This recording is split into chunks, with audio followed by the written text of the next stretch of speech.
आज Doubtnut app download करें। Doubtnut पर अपने सभी गणित, रसायन विज्ञान, भौतिक विज्ञान और जीव विज्ञान के डाउट्स का करो सफाया।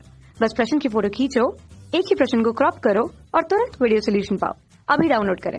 हेलो स्टूडेंट्स, प्रश्न है समसूत्री विभाजन के संबंध में सही विकल्प का चयन कीजिए। तो हमें यहाँ पे कुल 4 कथन दिए गए हैं और इन चारों कथनों में से हमें समसूत्री विभाजन के संबंध में सही कथन का चयन करना है। तो सबसे पहले हम बात कर लेते हैं समसूत्री विभाजन, जिसको हम माइटोसिस भी बोलते हैं। समसूत्री विभाजन जो है, इसमें क्या होता है, इसमें गुणसूत्र की संख्या पुत्री कोशिकाओं में समान रहती है, इसलिए इसको समसूत्री विभाजन बोलते हैं। माइटोसिस की प्रक्रिया में कुछ प्रावस्थाएं पाई जाती है, जिसको हम देख लेते हैं। जैसे पहली होती है अंतरावस्था, अंतरावस्था या इसको हम बोलते हैं इंटरफेज अवस्था। इंटरफेज अवस्था में जैसे G1 अवस्था होती है, S होती है और G2 अवस्था होती है।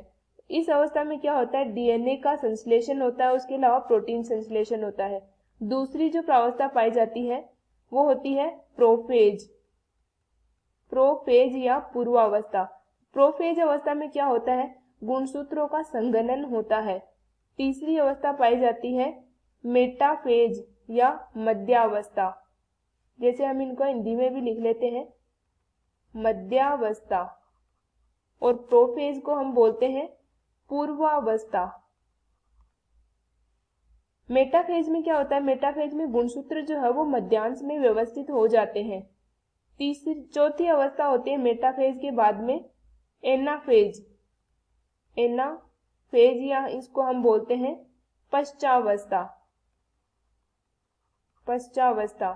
इस अवस्था में गुणसूत्र जो है उनमें से काइनेटोकोर या फिर हम बात कर लेते हैं काइनेटोकोर जो है वो तो पाया जाता है भुजाओं में। 2 काइनेटोकोर होते हैं गुणसूत्र में। जैसे एक गुणसूत्र है तो इसमें 2 काइनेटोकोर उपस्थित होते हैं। लेकिन अर्ध गुणसूत्र जो है इनमें मध्य में एक ही सेंट्रोमियर उपस्थित होता है, तो सेंट्रोमियर का विपाटन हो जाता है इस अवस्था में और अर्ध गुणसूत्र जो है वो सिरों की ओर गति करना शुरू कर देते हैं। तो ये अवस्था होती है एनाफेज या पश्चावस्था। 5वीं जो अवस्था होती है वो होती है टीलोफेज अवस्था, टीलोफेज अवस्था या फिर हम इसको बोलते हैं अंत्यावस्था।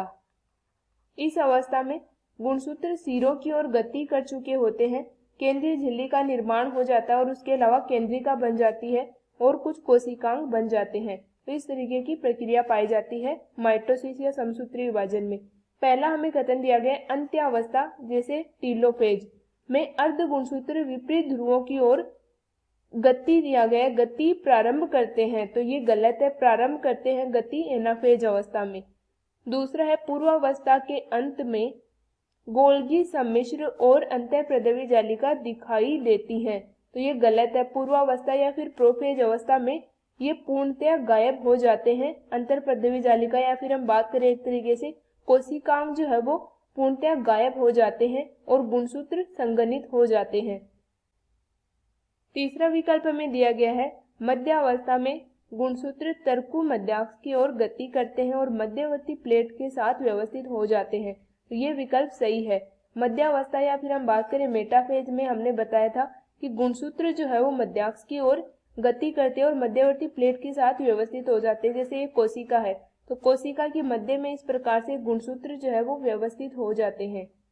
इस प्रकार से ये 2 गुणसूत्र हमने देखे यहाँ पे, तो ये मध्यवर्ती प्लेट पे इस प्रकार से व्यवस्थित हो जाते हैं और ये सिरों से तर्कु तंतुओं के द्वारा जुड़े हुए होते हैं इस प्रकार से। तो ये कंडीशन पाई जाती है मेटाफेज अवस्था में।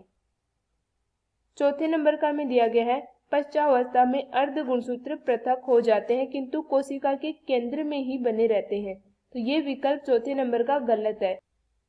इस प्रकार से इस प्रश्न में हमारा सही विकल्प है विकल्प नंबर 3। कक्षा 6 से 12वीं से लेकर नीट, IIT, JEE वो एडवांस के लेवल तक 1 करोड़ से ज्यादा छात्रों का भरोसा। आज ही डाउनलोड करें डाउटनेट ऐप या व्हाट्सएप करें अपने सारे डाउट्स 8400 400 400 पर।